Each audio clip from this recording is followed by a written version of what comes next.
Solidarity youth മൂവ്മെൻറ്റിൻ്റെ പ്രസിഡൻറ്റും അധ്യക്ഷനുമായ ഷാക്കിർ, സംഘപരിവാറിൻ്റെ ജാതിയും ഇന്ത്യൻ സാമൂഹ്യ ഘടനയും എന്ന വിഷയത്തിന്മേലുള്ള ഈ സെമിനാറിൽ ഉദ്ഘാടനം ചെയ്തുകൊണ്ട് പ്രസംഗിച്ച പ്രശസ്ത ചിന്തകയും ആൾട്ടർനേറ്റീവ് നോബൽ പ്രൈസ് ജേതാവും എന്നെപ്പോലെയുള്ളവർക്ക് പ്രചോദനം നൽകിയ മെൻഡറും ഒക്കെയായിട്ടുള്ള ഡോക്ടർ രൂത്ത് മനോരമ, ഇവിടെ തൊട്ടു മുമ്പ് വളരെ ആവേശകരമായി ഇന്ത്യയുടെ ക്യാമ്പസുകളിൽ സർവകലാശാലകളിൽ ഉയർന്നു വരുന്ന പുതിയ ബദൽ രാഷ്ട്രീയത്തിൻ്റെ ദാർശനികതയെ സംബന്ധിച്ചും അതുയർത്തുന്ന വിപ്ലവപരമായ ജനാധിപത്യ വിപ്ലവത്തിൻ്റെ ആധുനികമായ അവബോധത്തെ സംബന്ധിച്ചും ആ അവബോധത്തെ വളരെ കൃത്യമായി പ്രയോഗിക്കുന്ന ഒരു പുതിയ രാഷ്ട്രീയത്തിൻ്റെ പ്രയോഗത്തെ സംബന്ധിച്ചുമൊക്കെ രോഹിത് വെമുലയുടെ ധീരമായ രക്തസാക്ഷിത്വത്തെ അടയാളപ്പെടുത്തിക്കൊണ്ട് സംസാരിച്ച എൻ്റെ അനുജൻ, ഭാവിയിൽ ഇന്ത്യയിലെ ദലിത് ബഹുജൻ ജനകോടികൾക്ക് പ്രതീക്ഷ നൽകുന്ന വളരെയധികം ആവേശം പകരുന്ന നമ്മുടെ സഹോദരൻ എം കെ പ്രേംകുമാർ, അതേപോലെ മറ്റ് പ്രിയമുള്ള സഹോദരങ്ങളെ, ഈ സായാഹ്നത്തിൽ ഈ പ്രൗഢമായ സദസ്സിൽ ഒത്തുചേർന്നിരിക്കുന്ന പ്രിയമുള്ള സഹോദരങ്ങളെ, മനുഷ്യസ്നേഹികളെ, നിങ്ങൾക്കേവർക്കും വെൽഫെയർ പാർട്ടിയുടെ ദേശീയ കമ്മിറ്റിയുടെ പേരിൽ ഹാർദവമായ വിപ്ലവ അഭിവാദ്യങ്ങൾ അർപ്പിക്കുകയാണ്. സംഘപരിവാറിൻ്റെ ജാതിയെ സംബന്ധിച്ച ഒരു സാമൂഹ്യശാസ്ത്രപരവും നരവംശാസ്ത്രപരവുമായ അന്വേഷണത്തിന്, അത്തരമൊരു അന്വേഷണം എന്ന സാഹസികതയ്ക്ക്, അങ്ങനെ അന്വേഷിക്കുവാൻ വേണ്ടിയുള്ള ധീരതയ്ക്ക് ചരിത്രപരമായി ഇന്ന് തയ്യാറെടുത്തിരിക്കുന്ന സോളിഡാരിറ്റി യൂത്ത് മൂവ്മെൻറ്റിനെ ഞാൻ ആദ്യമേ അഭിനന്ദിക്കുകയാണ്. കാരണം ഇന്ത്യ രാജ്യം നേരിടുന്ന ഏറ്റവും വലിയ പ്രതിസന്ധി ബ്രാഹ്മണിസം ഉയർത്തുന്ന പ്രതിസന്ധിയാണ്. ഇന്ത്യ രാജ്യം നേരിടുന്ന ഏറ്റവും വലിയ വെല്ലുവിളി വർണ്ണജാതി വ്യവസ്ഥ ഉയർത്തുന്ന വെല്ലുവിളിയാണ്. നമ്മുടെ രാജ്യം നേരിടുന്ന ഏറ്റവും വലിയ പ്രതിസന്ധികളിൽ അതുയർത്തുന്ന എല്ലാ സാമൂഹ്യ മുന്നേറ്റങ്ങളെയും ജനാധിപത്യ മുന്നേറ്റങ്ങളെയും പ്രതിരോധിക്കുന്ന പ്രതിലോമകരമായ പിന്തിരിപ്പൻ സാമൂഹ്യ ദർശനമാണ് ജാതി വ്യവസ്ഥയുടെ ദർശനം, ചാതുർവർണ്ണ്യത്തിൻ്റെ ദർശനം. അതുകൊണ്ട് ഡോക്ടർ ബി.ആർ. അംബേദ്കർ ഇവിടെ പരാമർശിച്ച ജാതി നിർമൂലനം എന്ന ഗ്രന്ഥത്തിൽ 1936 അദ്ദേഹം പറഞ്ഞതുപോലെ, you cannot have social reform, you cannot have economic reform, you cannot have political reform unless you kill this monster of caste.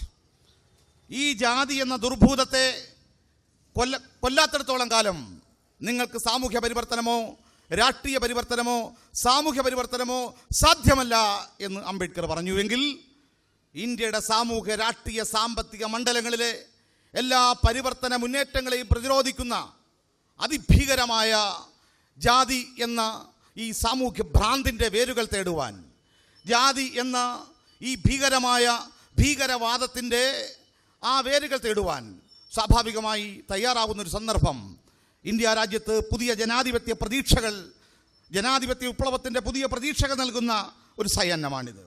ഇവിടെ സംഘപരിവാറിൻ്റെ ജാതിയെ സംബന്ധിച്ച് ചർച്ച ചെയ്യുമ്പോൾ, സംഘപരിവാരത്താൽ ഈ അടുത്ത കാലത്ത് ഇന്ത്യ രാജ്യത്ത് ജീവൻ വെടിയേണ്ടി വന്ന ചില വ്യക്തികളുടെ ആ ഓർമ്മകൾ ഞാൻ പങ്കുവെക്കാൻ ആഗ്രഹിക്കുകയാണ്, അവർ ഓർക്കുകയാണ്. ഒന്ന്, മുഹമ്മദ് അഖിലാഖ് എന്തിനാണ് കൊല ചെയ്യപ്പെട്ടത്? വിശദീകരണം ആവശ്യമില്ല. ബീഫിൻ്റെ പേരിലാണ് ദാദ്രിയിൽ മുഹമ്മദ് അഖിലാഖ് കൊല ചെയ്യപ്പെട്ടത്. പക്ഷേ മുഹമ്മദ് അഖിലാഖ് ബീഫ് കഴിച്ചിരുന്നില്ല. ബീഫ് കഴിച്ചില്ലെങ്കിലും കഴിച്ചു എന്ന് ആരോപിച്ച് ഈ രാജ്യത്തെ ഫാസിസ്റ്റുകൾക്ക്, ബ്രാഹ്മണ ഭീകരതയ്ക്ക് മുഹമ്മദ് അഖിലാഖുമാരെ കൊല്ലാം. അതുകൊണ്ടാണ് ആ കൊലയെ ന്യായീകരിച്ചുകൊണ്ട് അവർ പറഞ്ഞത്, ഇത് ഞങ്ങളുടെ ധർമ്മത്തിൻ്റെ ഭാഗമാണ്. ഇന്ത്യയിൽ ജീവിക്കണമെങ്കിൽ ആ പാർട്ടിയുടെ സംഘപരിവാറിൻ്റെ BJPയുടെ നേതാക്കൾ പുറകെ പറഞ്ഞതാണല്ലോ, ഇന്ത്യയിൽ നിങ്ങൾ മുസ്ലിങ്ങൾ ജീവിക്കണമെങ്കിൽ ബീഫ് കഴിക്കുന്നത് അവസാനിപ്പിക്കണം. മുസ്ലിങ്ങൾ ബീഫ് കഴിക്കുന്നത് അവസാനിപ്പിക്കണം. മുസ്ലിങ്ങൾ അല്ലാത്തവർ സവർണർക്ക് ബീഫും കഴിക്കാം, വേണ്ടി വന്നാൽ മനുഷ്യന്റെ മാംസവും കഴിക്കാം, യാതൊരു പ്രശ്നവുമില്ല. പശുവിനെ കൊല്ലുന്നത് കുറ്റം, മനുഷ്യനെ കൊല്ലുന്നത് ദേശീയതയാണ്, മനുഷ്യനെ കൊല്ലുന്നത് രാജ്യരക്ഷയുടെ ഭാഗമാണ്. അതുകൊണ്ട് നിരപരാധികളെ വെടിവെച്ച് കൊല്ലുന്നു, കൊല ചെയ്യപ്പെട്ട ചെറുപ്പക്കാരുടെ മുകളിൽ തോക്ക് വെക്കുന്നു, എൻകൗണ്ടർ ഡെത്തുകൾ എന്നതിനെ വിളിക്കുന്നു. അവസാനം ഇവിടെ സുപ്രീം കോടതിയോ പിന്നീട് ഭരണകൂടമോ വളരെ വൈകി വെളിപ്പെടുത്തുന്നു 555ഓളം എൻകൗണ്ടർ ഡെത്തുകളിൽ കൊല ചെയ്യപ്പെട്ടത് നിരപരാധികളായിരുന്നു എന്ന്. കൊല്ലപ്പെട്ടതാണവർ. ഇതാണ് നമ്മുടെ രാജ്യം. ഒന്ന് അഖിലാഖിൻ്റെ കാര്യം, രണ്ട് ഘർവാപ്പസി. എന്താണ് BJP അധികാരത്തിൽ വന്നപ്പോൾ മോഡിയും BJPയും സംഘപരിവാരും ഈ രാജ്യത്തെ ദളിതരോട് പറഞ്ഞു, ഇങ്ങോട്ട് വരുവിൻ, മടങ്ങി വരുവിൻ, അമ്പലങ്ങളിലേക്ക് വരിക, ഹിന്ദുത്വത്തിലേക്ക് വരിക. അങ്ങനെ ഇന്ത്യയിലെ ദളിത ജനകോടികളെ, അവർണ ജനവിഭാഗത്തെ ഹൈന്ദവതയിലേക്ക് മാടി വിളിക്കുകയും കെട്ടിപ്പുണരുകയും ഇന്ത്യ രാജ്യത്തിൻ്റെ പല ഭാഗത്തും മതപരിവർത്തന നാടകങ്ങൾ സ്പോൺസർ ചെയ്യുകയും ചെയ്ത അതേ സംഘപരിവാർ ഏതാനും മാസങ്ങൾക്ക് മുമ്പ് കാൺപൂരിൽ, ഉത്തർപ്രദേശിലെ കാൺപൂരിൽ ചിമ്മ എന്ന് പറയുന്ന 90 വയസ്സുള്ള ഒരു പട്ടികജാതിക്കാരൻ, വൃദ്ധനാണ്. അയാളുടെ അന്ത്യാഭിലാഷം എന്ന് പറയുന്നത് മരിക്കുന്നതിന് മുമ്പ് ഒരിക്കൽ ഒരു അമ്പലത്തിൽ, ഹൈന്ദവ ക്ഷേത്രത്തിൽ കയറി ഒരു ദൈവത്തെ ആരാധിച്ചു മരിക്കണം. ഒരു സാധുവായ ദളിതൻ്റെ ആത്മബോധം, ആ ആഗ്രഹവുമായി അയാൾ കാൺപൂരിലെ ഹിന്ദു ക്ഷേത്രത്തിലേക്ക് ചെന്നു. എന്താണ് സംഭവിച്ചത്? ഹൈന്ദവ ക്ഷേത്രത്തെ തീണ്ടാൻ ചെന്ന ഐത്തക്കാരനായ ചിമ്മ എന്ന 90 വയസ്സുകാരനായ വൃദ്ധനെ അയാളുടെ കുടുംബം കൂടെ ഉണ്ടായിരുന്നു. അവരുടെ മുമ്പിലിട്ട്, ഭാര്യയുടെ മുമ്പിലിട്ട് മഴു ഉപയോഗിച്ച് ഈ രാജ്യത്തെ ഫാസിസ്റ്റുകൾ വെട്ടിക്കൊലപ്പെടുത്തുകയും ചോരയൊലിച്ച് മരിച്ചു വീണ ചിമ്മ എന്ന വൃദ്ധൻ്റെ ശരീരത്തേക്ക് മണ്ണെണ്ണ പരുകയും അങ്ങനെ മണ്ണെണ്ണയൊഴിച്ച് ക്ഷേത്രമുറ്റത്ത് ആ ദളിതനെ കൊലപ്പെടുത്തുകയും ചെയ്തു.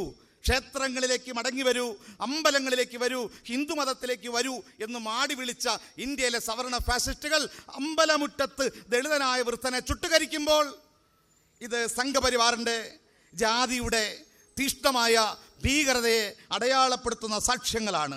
ഹരിയാനയിലെ 2 കുട്ടികൾ, നമുക്കറിയാം 9 മാസം പ്രായമുള്ള, അതേപോലെ പിന്നീട് 2 വയസ്സ് പ്രായമുള്ള 2 പിഞ്ചോമന കുഞ്ഞുങ്ങൾ ദലിതരാണ്. അവരെ പച്ചജീവനത്തോടെ കുടിലിൻ്റെ ഉള്ളിലിട്ട് ചുട്ടുകരിക്കുമ്പോൾ സംഘപരിവാറിൻ്റെ ഹിന്ദുത്വം എന്താണ് വിളംബരം ചെയ്യുന്നത്?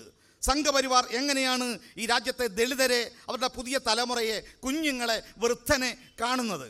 അതേ സംഘപരിവാരമാണ് ഒടുവിൽ RSSൻ്റെ അല്ലെങ്കിൽ ABVPയുടെ രൂപത്തിൽ ഹൈദരാബാദ് സെൻട്രൽ യൂണിവേഴ്സിറ്റിയിൽ ഇവിടെ വിശദീകരിച്ചതുള്ള ദൈന്യതകളിൽ നിന്ന് വളർന്ന് ജീവിതം തന്നെ ഒരു സമരമായി, ആ സമരത്തിൻ്റെ ഒടുവിൽ ഹൈദരാബാദ് സർവകലാശാലയിൽ ഉന്നതമായ ഗവേഷണ വിദ്യാഭ്യാസത്തിലേക്ക് എത്തിയ രോഹിതിനെ മരണത്തിലേക്ക് തള്ളിവിട്ടത് ആത്മഹത്യയല്ല, രോഹിതിൻ്റെത് ധീരമായ രക്തസാക്ഷ്യമാണ്. ആ രക്തസാക്ഷ്യത്വത്തിലേക്ക് രോഹിതിനെ തള്ളിവിട്ടത് ഇതേ ഹിന്ദുത്വമാണ്. ഈ സംഘപരിവാറിൻ്റെ ഈ ഭീകരതയാണ്, ജാതി ഭീകരതയാണ്. ഈ സംഘപരിവാറിനെ സംബന്ധിച്ചിടത്തോളം അതിൻ്റെ പിറവി ചിലപ്പോൾ ജനിക്കാൻ പാടില്ലാത്തവർ പിറക്കും, ലോകത്തിന് ശാപമായി, രാജ്യത്തിന് ശാപമായി. അങ്ങനെ ഒരുപാട് ശാപജന്മങ്ങൾ ലോകത്ത് ഫാസിസ്റ്റുകളുടെ രൂപത്തിൽ, ഏകാധിപതികളുടെ രൂപത്തിൽ, ഭീകരന്മാരുടെ രൂപത്തിൽ ഒരുപാട് ശാപജന്മങ്ങൾക്ക് ലോകം സാക്ഷ്യം വഹിച്ചുണ്ട്, പൈശാചിക ജന്മത്തിന്. ആ നിലയ്ക്ക് ചരിത്രത്തിലെ ഏറ്റവും പൈശാചികമായ ജന്മമാണ് സംഘപരിവാറിൻ്റെ ഇന്ത്യയിലെ ജന്മമെന്ന് പറയാൻ ഞാൻ ആഗ്രഹിക്കുന്നു. ഇന്ത്യയുടെ ജനാധിപത്യത്തെ പ്രതിരോധിക്കാനാണ് RSS പിറന്നത്. RSSൻ്റെ ലക്ഷ്യം ഇന്ത്യൻ സാമൂഹ്യ രാഷ്ട്രീയ മണ്ഡലത്തിൽ മഹാഭൂരിപക്ഷം വരുന്ന അധസ്ഥിതരായ മണ്ണിൻ്റെ മക്കളായ തദ്ദേശവാസികളായ ഇന്ത്യൻ വംശജരുടെ അധികാരത്തിലെ, വിഭവങ്ങളിലെ, അന്തസ്സിലെ പ്രവേശനത്തെ, പങ്കാളിത്തത്തെ പ്രതിരോധിക്കുക എന്ന സവർണ ഭീകര ലക്ഷ്യമാണ് സംഘപരിവാരത്തിന് ഉണ്ടായിരുന്നത്. അതുകൊണ്ട് ഇന്ത്യ ചരിത്രത്തിലുടനീളം ജനാധിപത്യത്തെ അട്ടിമറിച്ചുകൊണ്ടേയിരിക്കുന്നു, ജനാധിപത്യ മുന്നേറ്റങ്ങളെ അവർ പ്രതിരോധിച്ചുകൊണ്ടേയിരിക്കുന്നു. എല്ലാ കാലവും ഇന്ത്യ രാജ്യത്തിൻ്റെ തലപ്പത്ത് ഭരിക്കാനായി ജനിച്ചവർ ഞങ്ങളാണ്, സമ്പത്തിൻ്റെ ഉടമസ്ഥരായി ജനിച്ചവർ ഞങ്ങളാണ് എന്ന നിലയിലുള്ള വംശീയമായ മേൽക്കോയ്മയുടെ മതപരമായ പിന്തുണയോടുകൂടി പവിത്രവൽക്കരിക്കപ്പെട്ട ഒരു റാസിസ്റ്റ് ഡോമിനൻസിൻ്റെ പ്രസ്ഥാനമാണ് ഇന്ത്യയിൽ സംഘപരിവാർ. ആ ആധിപത്യത്തിന് വേണ്ടിയാണ് അവർ ജാതി വർണ്ണ വ്യവസ്ഥയെ ഇന്ത്യ രാജ്യത്ത് ആവിഷ്കരിച്ചത്. ഫാസിസമാണ് ഇന്ത്യയുടെ പ്രശ്നം എന്ന് പറയുമ്പോൾ അതിനകത്ത് സംഭവിക്കുന്ന ഒരു ലഘൂകരണം എന്ന് പറയുന്നത് ഫാസിസം ഇറ്റലിയിലോ അല്ലെങ്കിൽ അങ്ങ് ജർമ്മനിയിലോ ഒരു പൈശാചികമായ രാഷ്ട്രീയ സിദ്ധാന്തമായും അതേപോലെയുള്ള വംശഹത്യയുടെ രൂപത്തിലും ആരംഭിക്കുന്നതിന് എത്രയോ നൂറ്റാണ്ടുകൾക്ക് മുമ്പേ ഇന്ത്യ എന്ന് പറയുന്ന നമ്മുടെ രാജ്യത്ത് തദ്ദേശവാസികളായ ജനകോടികളെ അവരെ വഴി നടക്കാൻ പാടില്ല എന്ന് വിധിച്ച് അവർ മാറുമറയ്ക്കാൻ പാടില്ല എന്ന് പറഞ്ഞ് മാറിടങ്ങൾ തുറന്നിട്ട് ക്ഷേത്രങ്ങളിലേക്കുള്ള അവൻ്റെ പ്രവേശനത്തെ പ്രതിരോധിച്ച് വിദ്യാലയങ്ങളിൽ കയറി വിദ്യ അഭ്യസിക്കാനുള്ള അവൻ്റെ സ്വാതന്ത്ര്യത്തെ തടഞ്ഞുകൊണ്ട് ജാതിയുടെ പേരിൽ കോടിക്കണക്കിന് മനുഷ്യരെ കൊന്നൊടുക്കിയ ഇന്ത്യൻ ബ്രാഹ്മണിസം എന്ന് പറയുന്നത് ഫാസിസത്തെക്കാൾ പഴക്കമുള്ളതാണ്. ഡോക്ടർ BR അംബേദ്കറുടെ റൈറ്റിംഗ് ആൻഡ് സ്പീച്ചസ് എഴുത്തുകളും പ്രസംഗങ്ങളും വാല്യം 1-ൽ റെനഡെ ഗാന്ധി ആൻഡ് ജിന്ന എന്ന് പറയുന്ന ഒരു കമ്പാരിറ്റീവ് എസ്സേ ഉണ്ട്. അതിൽ ഡോക്ടർ BR അംബേദ്കർ പറയുന്നു, ഫാസിസത്തിന് അതിൻ്റെ പിതാവായ ഹിറ്റ്ലറുടെ മുസോളിനിയുടെ ഗുരുവായി അവർ പ്രകീർത്തിക്കുന്ന നിഷെ എന്ന ഫാസിസത്തിൻ്റെ ഉപജ്ഞാതാവ്, ആ ഉപജ്ഞാതാവ് പറഞ്ഞിരിക്കുന്നു, അയാൾക്ക് പ്രചോദനം കിട്ടിയത്, അയാൾ ആരാധിച്ചത് സാക്ഷാൽ മനുവിനെയായിരുന്നു എന്ന്. അതുകൊണ്ട് ലോകത്ത് ഫാസിസം ആവിർഭവിക്കുന്നതിന് നൂറ്റാണ്ടുകൾക്ക് മുമ്പേ ഭീകരമായ ഏകാധിപത്യത്തിൻ്റെ സൈദ്ധാന്തികത ആവിഷ്കരിച്ചവർ ഇന്ത്യയിലെ ബ്രാഹ്മണരാണ് എന്നും അതുകൊണ്ട് ബ്രാഹ്മണിസമാണ് ഫാസിസത്തിൻ്റെ ഫാദേഴ്സ് എന്ന് വിളിക്കാവുന്നത് ഇന്ത്യൻ ബ്രാഹ്മണിസത്തെയാണ്. ആ ബ്രാഹ്മണിസമാണ് ഇന്ത്യ രാജ്യത്തുനിന്ന് പ്രശ്നം വിതച്ചുകൊണ്ടിരിക്കുന്നത്. ഈ ബ്രാഹ്മണ്യത്തിനെതിരെയുള്ള പ്രതിരോധമാണ് ഇന്ന് ഹൈദരാബാദ് സെൻട്രൽ യൂണിവേഴ്സിറ്റി പോലുള്ള സർവകലാശാലകളിൽ അല്ലെങ്കിൽ JNUവിൽ ഈ ചെന്നൈയിലെ IITയിൽ ഇന്ത്യയിലെമ്പാടും ചിന്തിക്കുന്ന ഒരു പുതിയ തലമുറ. സ്വാതന്ത്ര്യാനന്തര ഇന്ത്യയുടെ 68 വർഷക്കാലത്തെ ജനാധിപത്യപരമായ അനുഭവങ്ങളിൽ നിന്ന് ഒരു പുതിയ ഉണർവിലേക്ക് ഈ രാജ്യത്തിലെ ജനാധിപത്യത്തെ ഏറ്റെടുക്കുവാനും ആ ജനാധിപത്യത്തെ പൂർത്തീകരിക്കാനും അത് വികസിപ്പിക്കുവാനും ഇന്ത്യ രാജ്യത്തെ എല്ലാ സാമൂഹ്യ വിഭാഗങ്ങൾക്കും ഇന്ത്യയുടെ ബഹുസ്വരമായ വ്യത്യസ്തമായ ഈ സാമുദായിക സാംസ്കാരിക മണ്ഡലത്തിൽ ഇന്ത്യയിലെ എല്ലാ ജനങ്ങൾക്കും അധികാരത്തിൽ, അവകാശങ്ങളിൽ, വിഭവങ്ങളിൽ ജനസംഖ്യാനുപാതികമായ പങ്കാളിത്തം ഉറപ്പുവരുത്തുന്ന ഒരു ജനാധിപത്യത്തിന് വേണ്ടിയുള്ള ഇന്ത്യയിലെ ജനകോടികളുടെ ആഗ്രഹാഭിലാഷങ്ങളുടെ സാക്ഷാത്കാരത്തിൻ്റെ ഒരു ദാർശനികത ഇന്ന് ഇന്ത്യൻ ക്യാമ്പസുകളിൽ രൂപപ്പെട്ടു വരികയാണ്. ഇന്നലെ വരെ ദേശീയ പ്രസ്ഥാനത്തിൻ്റെ ഭാഗമായി ഉയർന്നു വരാത്ത ഒരു പുതിയ ബോധം, ഇന്ത്യ രാജ്യത്ത് സോഷ്യലിസത്തിൻ്റെ അപരവേഷം കെട്ടിയ ഇടതുപക്ഷ പ്രസ്ഥാനങ്ങൾക്ക് വിശദീകരിക്കാൻ കഴിയാത്ത, അവർക്ക് അഭിസംബോധന ചെയ്യാൻ കഴിയാത്ത ഇന്ത്യയിലെ വ്യത്യസ്തങ്ങളായ സാമൂഹ്യ സ്വത്വങ്ങളുടെ ആവിഷ്കാരത്തിൻ്റെ പ്രശ്നം പക്ഷേ ഇന്ന് ആധുനിക ഇന്ത്യയിൽ ഒരു രാഷ്ട്രീയ ആശയമായി ഉയർത്തപ്പെടുന്നു. ആ ആശയത്തിനെതിരെയുള്ള അടങ്ങാത്ത കലിയും അടങ്ങാത്ത പ്രതിരോധവുമായിട്ടാണ് സംഘപരിവാർ അതിൻ്റെ ആധുനികമായ ഫാസിസ്റ്റ് രൂപങ്ങളെ, ഉപകരണങ്ങളെ ഇപ്പോൾ മെനഞ്ഞുകൊണ്ടിരിക്കുന്നത്, രൂപപ്പെടുത്തിക്കൊണ്ടിരിക്കുന്നത്. അതുകൊണ്ട് വിദ്യാഭ്യാസത്തിൽ നിന്നുമാണ്, ക്യാമ്പസുകളിൽ നിന്നുമാണ്, കലാലയങ്ങളിൽ നിന്നുമാണ് ചിന്തിക്കുന്ന ഒരു പുതിയ തലമുറ വിമർശനാവബോധത്തോടെ പ്രതിരോധ ചിന്തയുമായി നാളെയുടെ വിപ്ലവത്തിൻ്റെ നായകരായി വരേണ്ട ഒരു പുതിയ തലമുറ ഈ രാജ്യത്തെ കലാലയങ്ങളിൽ ഇത് രൂപം കൊള്ളുമ്പോൾ ആ കലാലയങ്ങൾ സർവകലാശാലകളിൽ നിന്ന് അങ്ങനെ ഒരു രൂപപ്പെടൽ ഇനി വേണ്ട. അതുകൊണ്ട് വിജ്ഞാനത്തെയും വിദ്യാഭ്യാസത്തെയും നമ്മുടെ രാജ്യത്തെ സിലബസിനെയും എല്ലാം ഇപ്പോൾ കൂടുതൽ കൂടുതൽ കാവ്യവൽക്കരിച്ചുകൊണ്ട്, ബ്രാഹ്മണവൽക്കരിച്ചുകൊണ്ട് ഗവേഷണത്തിൻ്റെ തലങ്ങളിൽ ഹിസ്റ്റോറിക്കൽ റിസർച്ച് ഇൻസ്റ്റിറ്റ്യൂട്ടിൻ്റെയും IITയുടെയും അതുപോലെ NCERTയുടെയും എല്ലാ വിദ്യാഭ്യാസ ഏജൻസികളുടെയും തലപ്പത്ത് RSSൻ്റെ സ്വന്തക്കാരെ തിരികെ കയറ്റിക്കൊണ്ട് പാഠപുസ്തകങ്ങളിൽ വർഗീയതയുടെ ഈ ഭീകരമായ ബ്രാഹ്മണിസത്തിൻ്റെ വിഷം ചാലിച്ച് പുതിയ തലമുറയെ നാളെയുടെ ഇന്ത്യയിലെ അതിഭീകരമായ വംശഹത്യയുടെ മുനമ്പാക്കി മാറ്റാൻ വേണ്ടിയുള്ള തയ്യാറെടുപ്പുകളായി ഇന്ന് BJP വിദ്യാഭ്യാസ മണ്ഡലത്തെ കാവ്യവൽക്കരിക്കുന്ന ഒരു കാലഘട്ടത്തിലാണ് നാം ഫാസിസത്തിൻ്റെ വേരുകൾ അല്ലെങ്കിൽ ജാതി ഇപ്പോൾ അന്വേഷിക്കുന്നത്. ഞാൻ കൂടുതൽ സമയമില്ല, പ്രഭാഷണ സ്വഭാവത്തിൽ പറയാൻ പോയാൽ നീളുമെന്നതുകൊണ്ട് ഞാൻ വെട്ടിച്ചുരുക്കുകയാണ്. ജാതിയുടെ ഭീകരത പറയുമ്പോൾ ഇവിടെ ആലപ്പുഴയിൽ നിന്ന് അങ്ങേയറ്റത്തോട്ട് നമുക്ക് വടക്കോട്ട് സഞ്ചരിച്ചു കഴിഞ്ഞാൽ അവിടെ ചേർത്തല താലൂക്കുണ്ട്. ചേർത്തല താലൂക്കിൽ അവിടെ മുലച്ചിപ്പറമ്പെന്ന് പറഞ്ഞൊരു സ്ഥലമുണ്ട്. എന്താണ് ആ സ്ഥലത്തിന് അങ്ങനെ പേര് വരാൻ കാരണം? പാർവതി അമ്മ എന്ന് പറയുന്ന ഈഴവ തള്ളയ്ക്ക് 5 പെൺമക്കളുണ്ടായിരുന്നു. കാലം 1927 കാലഘട്ടമാണ്. അന്ന് കേരളം ഭരിച്ചിരുന്ന ചക്രവർത്തിയുടെ പേര് കാർത്തിക തിരുനാൾ മഹാരാജാവ് എന്നാണ്. അയാളെ കേരള ചരിത്രത്തിലെ സവർണർ വിശേഷിപ്പിച്ചത് ധർമ്മരാജാവ് എന്നാണ്. എന്തായിരുന്നു അദ്ദേഹത്തിന് ധർമ്മം? അയാളാണ് ആദ്യമായിട്ടാണ് ലോക ചരിത്രത്തിൽ ബ്രസ്റ്റ് ടാക്സ് ഏർപ്പെടുത്തിക്കൊണ്ട് മുലയ്ക്ക് കരം പിരിച്ച് കോടിക്കണക്കിന് പണമുണ്ടാക്കിയ രാജാവ്. അതുകൊണ്ടാണ് അവർ അയാളെ ഈ ധർമ്മരാജാവ് എന്ന് വിളിച്ചത്. അങ്ങനെ തിരുവിതാംകൂറിൽ നിന്ന് ഈ ധർമ്മരാജാവിൻ്റെ സൈനികർ ഈ ശരീരത്തിലെ സ്തനങ്ങളുടെ അളവെടുക്കാൻ ഈ സ്ഥലത്തെത്തി. ചേർത്തല താലൂക്കിൽ ഈ പാർവതിയമ്മയെ വിളിച്ചു, അവരുടെ മക്കളെ വിളിച്ചു, പെൺമക്കളെ. മാറിടം മറക്കാൻ പാടില്ല. അങ്ങനെ അവർ ഇറങ്ങി വന്നു. എന്നിട്ട് അളവനുസരിച്ച് കരം പറഞ്ഞപ്പോൾ കൊടുക്കാൻ പണമില്ലാത്ത പാർവതിയമ്മ വീട്ടിനകത്ത് പോയി അരിവാലെടുത്ത് കൊണ്ടുവന്ന് അവരുടെയും ആ പെൺമക്കളുടെയും മാറിടങ്ങൾ ഛേദിച്ച് അവർ അവിടെ മരിച്ചു വീണു. ആ സ്ഥലമാണ് മുലച്ചിപ്പറമ്പ്. ഇതാണ് ജാതി എന്ന് പറയുന്നത്. എത്ര ഭീകരമാണ്! എവിടെയാണ് ഹിറ്റ്ലർ? എവിടെയാണ് മുസോളിനി? ലോകത്തെ ഏത് ഏകാധിപതിയായ ഭരണാധികാരികളാണ് തലയ്ക്കും മുലയ്ക്കും മീശയ്ക്കും താടിക്കും കരം പിരിച്ച് ഈ രൂപത്തിൽ ക്രൂരത കാണിച്ചത് എന്ന ചോദ്യം നാം ചരിത്രത്തോട് ചോദിക്കാൻ കാലമായിരിക്കുന്നു. ഞാൻ കായംകുളത്താണ് ഇപ്പോൾ താമസിക്കുന്നത്. കായംകുളത്തിൻ്റെ ചരിത്രം തിരഞ്ഞപ്പോൾ ഏറ്റവും പ്രശസ്തനായ മനുഷ്യൻ AP ഉദയഭാനുവാണ്. AP ഉദയഭാനുവിൻ്റെ ചരിത്രം ആത്മകഥ ഞാൻ ഈ അടുത്ത കാലത്ത് ഭാഷാ ഇൻസ്റ്റിറ്റ്യൂട്ടിൽ നിന്ന് ഒന്നുകൂടെ വാങ്ങിക്കഴിഞ്ഞപ്പോൾ അതിനകത്ത് അപ്പൻ്റെ ആലുമൂട്ടി ചാന്നാറുടെ കഥ പറയുന്നുണ്ട്. ആലുമൂട്ടി ചാന്നാർ മോശക്കാരനായിരുന്നില്ല, ഈഴവനായ പണക്കാരനായിരുന്നു. എന്ന് പറഞ്ഞാൽ കായംകുളം മേഖലയിൽ ആദ്യം കാറ് വാങ്ങിയ ആളായിരുന്നു ആലുമൂട്ടി ചാന്നാർ. കാറ് ഈഴവൻ്റെതാണെങ്കിലും ഓടിക്കാൻ ഡ്രൈവിംഗ് പഠിച്ച ഒരു ഈഴവൻ പോലും അന്ന് കായംകുളത്തില്ലായിരുന്നു, ഇവിടെ എങ്ങുമില്ല. അതുകൊണ്ട് കൊല്ലത്ത് പോയി നായരായ ഒരു ഡ്രൈവറെ വലിയ കൂലി പറഞ്ഞ് കൊണ്ടുവന്നു. അങ്ങനെ നായരായ ഡ്രൈവർ കാറിൽ കയറിയിരിക്കും ഡ്രൈവിംഗ് സീറ്റിൽ. എന്നിട്ട് പുറത്ത് ആലുമൂട്ടി ചാന്നാർ ഉടമയായതുകൊണ്ട് ചാരിക്കിടക്കും. എന്നിട്ട് സ്വപ്നം എന്താ, നീ തിരുവനന്തപുരത്തേക്ക് കാർ ഓടിക്കടാ എന്ന് പറയും. കാറ് തിരുവനന്തപുരത്ത് എത്തിയത് 2 ദിവസം കൊണ്ടാ. എന്താ, 2 മണിക്കൂർ കൊണ്ട് തിരുവനന്തപുരത്ത് എത്തേണ്ട കാറ് 2 ദിവസം കൊണ്ടാണ് ചാന്നാറുടെ കാറായതുകൊണ്ട് എത്തിയത്. കാറിന് വല്ല കുഴപ്പമുണ്ടായിട്ടാണോ? അല്ല. യന്ത്രത്തകരാറുള്ളത് കൊണ്ടാണോ? അല്ല. ചാന്നാറിനെ കാറി വെച്ചുകൊണ്ട് പോയാൽ സവർണന്മാർ താമസിക്കുന്ന തെരുവിലൂടെ ഓടുമ്പോൾ അയിത്തമുണ്ടാകും. അതുകൊണ്ട് ചാന്നാരോട് ഇറങ്ങി നടക്കാൻ പറയും. പാടത്തൂടെ വരിക, വയലിലൂടെ വരുക, മല കയറി വരാൻ.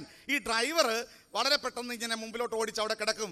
ഈ ചാനാരിറങ്ങി പണക്കാരനായ ഉടമസ്ഥൻ 2-3 മണിക്കൂർ ചുറ്റിക്കറങ്ങി വന്ന് കാറിൽ കയറും. അവർ 10 മിനിറ്റ് കഴിയുമ്പം അവിടെ നമ്പൂതിരിയുണ്ട്, നായരുണ്ട്, ഇറങ്ങാൻ പറയും ഡ്രൈവർ.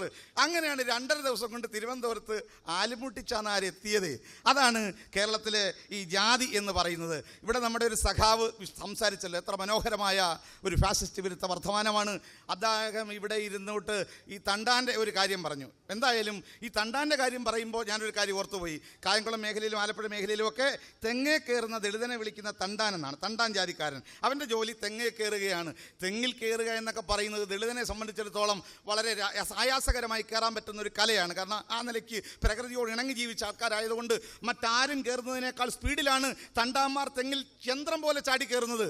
പക്ഷെ തണ്ടാൻ എവിടെ വരെ കയറാൻ പറ്റുകയുള്ളൂ? തെങ്ങിൻ്റെ മടലിൻ്റെ താഴെ വരെ. കാരണം തെങ്ങിന് ഭാരമാണ് തേങ്ങ.